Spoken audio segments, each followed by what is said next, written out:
নমস্কাৰ আপোনালোক সকলোকে প্ৰফুল্ল অসম ইউটিউব চেনেললৈ স্বাগতম জনাইছো।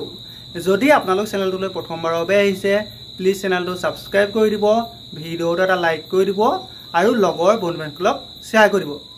এতিয়া আপোনালোকৰ বহুদিনীয়া অপেক্ষাৰ অন্ত পৰিছে।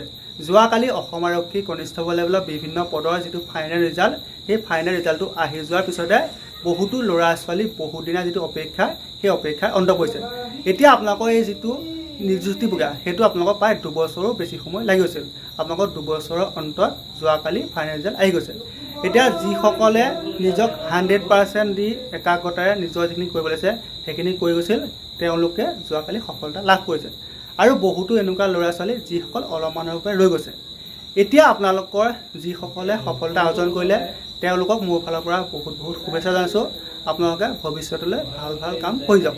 এতিয়া যিসকল অলপমানৰ ৰৈ গৈছে সেইসকলে ভাবিছে যে আকৌ অসম আৰক্ষীৰ ছেকেণ্ড কাট অফ লিষ্ট আহিব নেকি।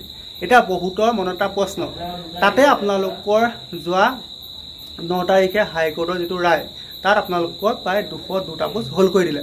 এতিয়া বহুতো ল'ৰা ছোৱালীৰ মনত এটা প্ৰশ্ন, সেইটো হৈছে যে অসম আৰক্ষীৰ ছেকেণ্ড ফাইনেল মেৰিট লিষ্ট আহিব নেকি। এতিয়ালৈকে আপোনালোকৰ অসম আৰক্ষীৰ যিটো অফিচিয়েল ৱেবছাইট, তাত আপোনালোকৰ কোনো ধৰণৰ ছেকেণ্ড মেৰিট লিষ্টৰ কোনো ধৰণৰ আপডেট নাই। আৰু অসমৰ মাননীয় মুখ্যমন্ত্ৰী ডক্টৰ হিমন্ত বিশ্ব শৰ্মা ছাৰেও এই সম্পৰ্কে কোনো ধৰণৰ আপোনালোকৰ আপডেট দিয়া নাই। গতিকে আপোনালোকৰ যি 202টা পোষ্ট হাইকোৰ্টে হোল্ড কৰিছে, সেইটো আপোনালোকৰ হাইকোৰ্টৰ যেতিয়া ৰায় আহিব তাৰপিছত খুব সম্ভৱতঃ আপোনালোকৰ আকৌ সেইখিনি পোষ্টৰ বাবে নতুনকৈ আপোনালোকৰ মেৰিট লিষ্ট বনিব পাৰে। কিন্তু এতিয়ালৈকে আপোনালোকৰ অসম আৰক্ষীৰ যিখিনি আপোনালোকৰ ফাইনেল মেৰিট লিষ্ট, সেই ফাইনেল মেৰিট লিষ্টৰ যিটো ছেকেণ্ড লিষ্ট আহিব নাহিব তাক লৈ কোনো ধৰণৰ আপডেট নাই। কিন্তু আপোনালোকৰ বৰ্তমান হাইকোৰ্টে 202টা পোষ্ট হোল্ড কৰিছে।